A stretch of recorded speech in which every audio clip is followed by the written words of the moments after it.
नमस्कार, जय हिंद प्यारे साथियों। मैं पारस सर भविष्य के सभी शिक्षक शिक्षिकाओं का स्वागत करता हूं पारस फ्री एजुकेशन में। प्यारे साथियों, आज मैं मैथ पेडागोजी के ऑन टॉप 15 एमसीक्यू क्वेश्चनों को लेकर आया हूं जो कि आपके सिलेबस के अनुसार हैं और इनके आपके एग्जाम में आने के मैक्सिमम चांस हैं। इसलिए आप सभी से मेरी रिक्वेस्ट है, आप लोग वीडियो कंप्लीट देखें और आपका जो भी स्कोर रहता है वो आप हमें कमेंट करके अवश्य बताएं कि भैया मैंने कितना स्कोर किया है। ठीक है, तो चलिए हम शुरू करते हैं प्रश्न क्रमांक 1 से।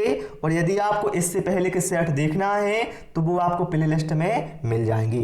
यहाँ पर भाई बोला गया है प्रश्न क्रमांक 1 में, जियो बोर्ड किसके शिक्षण का एक प्रभावी साधन है? ऑप्शन है ज्यामितीय आकृतियां और उनकी विशेषताओं का, द्विविम और त्रिविम आकृतियों में अंतर का, सममिति की अवधारणाओं का, या फिर आधारभूत ज्यामितीय अवधारणाओं जैसे कर्ण, रेखा और कोणों के शिक्षण का।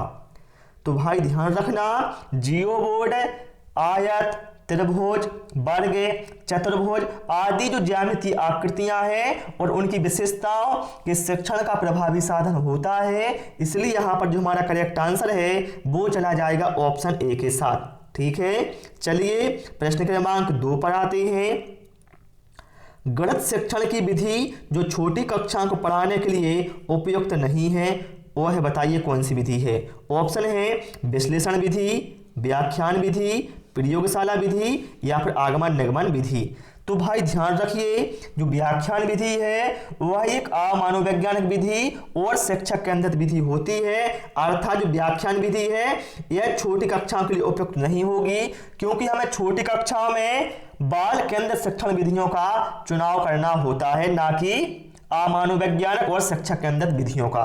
ठीक है, हम कह सकते हैं व्याख्यान विधि छोटी कक्षाओं के लिए उपयुक्त नहीं होगी। प्रश्न क्रमांक 3 पर आते हैं और आप सभी से रिक्वेस्ट है, वीडियो पसंद आए भाई तो वीडियो को लाइक और शेयर करें और चैनल को जरूर सब्सक्राइब करें। गणित में दुश्चिंता के लिए निम्नलिखित में से कौन सा घटक उत्तरदायी नहीं है? प्रश्न ध्यान से समझना, उत्तरदायी नहीं है। पाठ्यक्रम ए तो भैया है, विषय की प्रकृति ए भी है, परीक्षा पद्धति ए भी है, लेकिन जो ऑप्शन सी में कहा गया है लिंग, तो ए भैया हमारा घटक नहीं होगा, क्योंकि हम सभी जानते हैं गणितीय समस्याओं के समाधान में लिंग घटक की भूमिका नहीं होती। ऐसा थोड़ी होता है कि लड़कियों को गणित कठिन लगती हो, लड़कों को आसान लगती हो, ऐसा कुछ नहीं होता है। ओके, प्रश्न क्रमांक 4 पर आते हैं। वैदिक गणित आजकल विशेष रूप से प्राथमिक विद्यालय के बच्चों में बहुत लोकप्रिय होता जा रहा है। इसका प्रयोग निम्नलिखित में से किसके विकास या फिर संवर्धन में होता है? ऑप्शन है विद्यार्थियों की गणित में परिकलन प्रक्रिया की समझ, विद्यार्थियों के गणित में समस्या समाधान कौशल, विद्यार्थियों की गणित में एकाग्रता, या फिर गणित में गणना के कौशल तथा गति। तो भाई मेरे, आजकल प्राथमिक विद्यालयों में जो वैदिक गणित भैया ये बहुत लोकप्रिय होता जा रहा है, क्योंकि यह गणित में गणना के कौशल और गति के विकास में सहायक होता है। इसलिए यहां पर जो हमारा करेक्ट आंसर है वो ऑप्शन डी के साथ चला जाएगा। प्रश्न क्रमांक 5 पर आते हैं। गणित की भाषा में निम्न में से किसका प्रयोग किया जाता है? गणितीय सूत्रों का? बिल्कुल भैया। गणितीय संकेतों का? बिल्कुल। गणितीय संख्याओं का होता है भाई। ऑप्शन डी में क्या? उपयुक्त सभी। तो यहां पर जो हमारा करेक्ट आंसर है वो होगा ऑप्शन डी, अर्थात गणित की भाषा में गणितीय सूत्रों, गणितीय संकेतों और गणितीय संख्याओं सभी का प्रयोग किया जाता है। प्रश्न क्रमांक 6 पर आते हैं। बहुत ही शानदार क्वेश्चन है। गणित की वर्तमान एनसीईआरटी की पाठ्य पुस्तकें खालिस्तान की अनुशंसाओं को ध्यान में रखकर लिखी गई हैं। देखिए भाई, वर्तमान में जो गणित की एनसीईआरटी की पाठ्य पुस्तकें हैं ये बताना है किसकी अनुशंसाओं को ध्यान में रखकर लिखी गई हैं। तो भाई मेरे, यह लिखी गई हैं राष्ट्रीय पाठ्यचर्या की रूपरेखा 2005 को ध्यान में रखकर, अर्थात एनसीईआरटी 2005 के अनुसार यह लिखी गई हैं। ठीक है, चलिए भाई इसके बाद आते हैं प्रश्न क्रमांक 7 पर। गणित में प्रश्न रखने का अर्थ क्या है? विषय वस्तु में से प्रश्नों का सृजन करना, प्रश्नों को हल करने में असमर्थता, कक्षा में संदेह प्रस्तुत करना या फिर प्रश्न हल करना। तो भाई मेरे गणित में प्रश्न रखने का अर्थ होता है विषय वस्तु में से प्रश्नों का सृजन करना। सृजन का मतलब क्या होता है? निर्माण करना। मतलब जो कुछ शिक्षक ने पढ़ाया है, जो विषय वस्तु आपको पढ़ाई हुई है, उसी में से आपको नए प्रश्न को बनाना है और शिक्षक के सामने रखना होता है। ठीक है, यहाँ पर जो हमारा करेक्ट आंसर है वो जाएगा ऑप्शन ए के साथ। बहुत सारी यूथ की बुकें हैं भैया जिसमें ऑप्शन सी को करेक्ट आंसर बताया है भाई मेरे, लेकिन ये गलत है। कक्षा में संदेह प्रस्तुत करना एक प्रश्न रखने का अर्थ कदापि भैया नहीं होगा। ठीक है, चलिए प्रश्न क्रमांक 8 पर आते हैं। और भैया आप सभी से रिक्वेस्ट है, देखिए यदि आपको कोई बुक में कोई भी क्वेश्चन का डाउट लगता है कि ये क्वेश्चन में डाउट है मुझे, तो आप उसको सर्च करके देख लो, फिर उसके बाद भी आप बुक पर विश्वास करो। क्योंकि मार्केट में भाई ऐसी बहुत सारी बुकें आ रही हैं जिसमें बहुत सारे गलत आंसर दिए हैं, तो आप बुकों पर भैया आंख मीच कर विश्वास बिल्कुल भी ना करें। ओके, यहां पर भाई बोला गया है, क्या बोला गया है? कक्षा 5 की पाठ्य पुस्तक में से निम्नलिखित प्रश्न को पढ़िए। क्या है? कक्षा 5 की पाठ्य पुस्तक में कौन सा प्रश्न है? पूर्णांकों का ऐसा योग लिखिए जिसका योगफल एक ऋणात्मक पूर्णांक है। उपयुक्त प्रश्न उल्लेख करता है। चिंतनपूर्ण प्रश्न, बंद अंत वाला प्रश्न, बहुविषयी प्रश्न या फिर खुले अंत वाला प्रश्न। तो भाई मेरे यहां पर क्या है? पूर्णांकों का ऐसा योग लिखिए जिसका योगफल एक ऋणात्मक संख्या हो। तो भैया यदि हम -3 प्लस -3 लिखेंगे तो क्या होगा? -6 हो जाएगा। ठीक है, मतलब ऐसे क्या है, बहुत सारे उत्तर हो सकते हैं। देखिए -4 प्लस -2 बराबर क्या हो जाएगा? -6 हो जाएगा। इस तरह से क्या है, ऐसे हम बहुत सारे पूर्णांकों का योग कर सकते हैं जिनका योगफल ऋणात्मक पूर्णांक होगा। अर्थात हम कह सकते हैं यह एक खुले अंत वाला प्रश्न होगा, क्योंकि इसके भैया क्या है, बहुत सारे उत्तर हैं। ठीक है, चलिए प्रश्न क्रमांक 9 पर आते हैं। गणित की प्रकृति कैसी है? ये तो बहुत शानदार क्वेश्चन है, इजी है, कई बार आ चुका है। तो भैया हम सभी जानते हैं गणित की जो प्रकृति है वो कैसी होती है भाई? तार्किक होती है। कैसी होती है भैया? तार्किक होती है। राइट आंसर यहां पर हमारा चला जाएगा ऑप्शन ए के साथ। चलिए प्रश्न क्रमांक 10 पर आते हैं।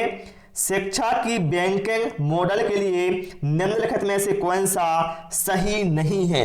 देखिए सही नहीं है, यहां पर हमें ऐसा चुनाव करना है। तो भाई मेरे यह विद्यार्थियों को जानकारी देता है, बिल्कुल भैया।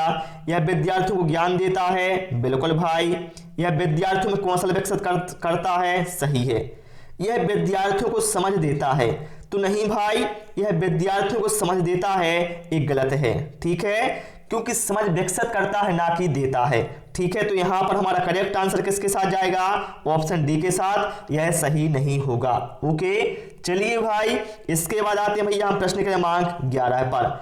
जब राजन के सामने शाब्दिक समस्याएं आती हैं तो वह प्रायः पूछता है मैं जमा करूं या घटा, मैं गुणा करूं या भाग। इस तरह के प्रश्न बताते हैं। बताइए इस तरह के प्रश्न क्या बताते हैं कि राजन को जोड़ और गुणा नहीं कर सकता, राजन कक्षा में बाधा डालने के लिए अवसर खोजता है, राजन को भाषा समझने में कठिनाई होती है, या फिर राजन संख्या संक्रिया को नहीं समझता।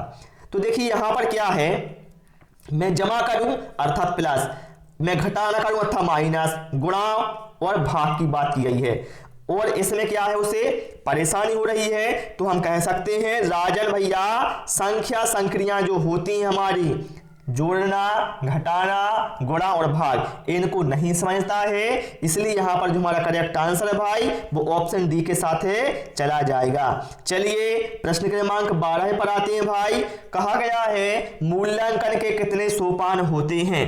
बताइए मूल्यांकन के, बताइए भैया कितने सोपान होते हैं? तो भाई मेरे मूल्यांकन के होते हैं 3 सोपान। कितने होते हैं? 3। यहां पर जो हमारा करेक्ट आंसर है वो जाएगा ऑप्शन बी के साथ। ठीक है, शिक्षण उद्देश्यों का निर्धारण, अधिगम अनुभव की योजना बनाना और व्यवहार परिवर्तनों में बांटना, ये होते हैं 3 उद्देश्य। ओके, चलिए प्रश्न क्रमांक 13 में आते हैं। क्या कहा गया है भाई? जियोजेब्रा सॉफ्टवेयर की सहायता से शिक्षार्थी खाली स्थान के द्वारा ज्यामिति की सभी अवधारणा को सीख सकते हैं। बताइए भाई, जो जियोजेब्रा सॉफ्टवेयर है इसकी सहायता से शिक्षार्थी बताइए कैसे ज्यामिति की सभी अवधारणा को सीखते हैं।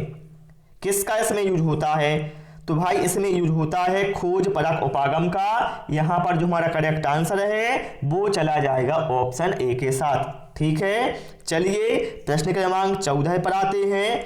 कहा गया है बताए गए नियमों को उदाहरणों में प्रयोग कर उनकी पुष्टि करना किस शिक्षण विधि से संबंधित है। यहां पर क्या बताए गए नियमों को उदाहरणों में प्रयोग कर उनकी पुष्टि करना किससे शिक्षण विधि से संबंधित है। मतलब भाई यहां पर हो क्या रहा है, यहां पर भाई क्या है नियम से उदाहरण की ओर जा रहे हैं। किसकी ओर? नियम से उदाहरण की ओर, अर्थात यहां पर निगमन विधि हमारा करेक्ट आंसर होगा। ठीक है, सभी विधियों को भैया सूत्र याद रखना, निगमन विधि, आगमन विधि, संश्लेषण, विश्लेषण, क्योंकि यहां से भैया एग्जाम में बहुत सारे प्रश्न बनते हैं। चलिए अब इसको भैया ध्यान से समझना। एक बच्चा मानसिक रूप से 27 + 38 को 65 के रूप में परिकलित करता है। ठीक है, बिल्कुल सही है। तो जब उसे योग करने के अपने तरीके के बारे में व्याख्या करने के लिए कहा जाता है, जब उससे पूछा गया भैया कि आप इसकी व्याख्या करो, आपने किया कैसे है, तो उसने प्रतिक्रिया के रूप में कहा कि 38 40 के नजदीक है, इसलिए 27 + 40 = 67 है। तो मैंने 65 को प्राप्त करने के लिए 2 घटा दिए। मतलब क्या है भाई, उसने क्या किया है, देखिए यहां पर 40 में से उसने 2 घटा दिए और यहां भी क्या है 2 घटा दिए, तो क्या हो गया 65 हो गया ना। बिल्कुल, लेकिन उसे ऐसे में क्या है आसानी हुई है, तो उसने इसलिए क्या किया यहां पर 2 घटा दिया था। पहले उसने 40 और 27 को जोड़ा तो 67 हो गया। यहां पर उसने 38 की जगह क्या लिया था 40, तो बाद में 2 घटा लिए। तो बताइए उसने योग करने की यह युक्ति कौन सी यूज की है। तो भैया वहां पर इसने यूज किया है प्रतिकारी युक्ति का। यहां पर जो हमारा करेक्ट आंसर है वो जाएगा ऑप्शन बी के साथ। कई बार आप लोग भी ऐसा करते हैं, जैसे मैंने आपसे कहा भैया 98 और 227 को जोड़िए आप कितना होगा। तो आप क्या करेंगे, इसमें 2 और प्लस कर देंगे तो यहां पर 100 बन जाएगा।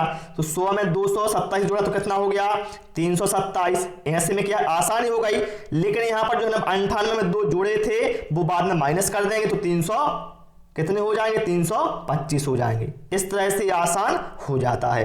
तो यहां पर बच्चे ने भी यही यूज किया है। तो प्यारे साथियों आज इस क्लास में इतना ही। मुझे उम्मीद है आपको क्लास पसंद आई होगी। भैया क्लास पसंद आई हो सभी से रिक्वेस्ट है वीडियो को लाइक और शेयर करें, चैनल को सब्सक्राइब करें। Thanks for watching this video.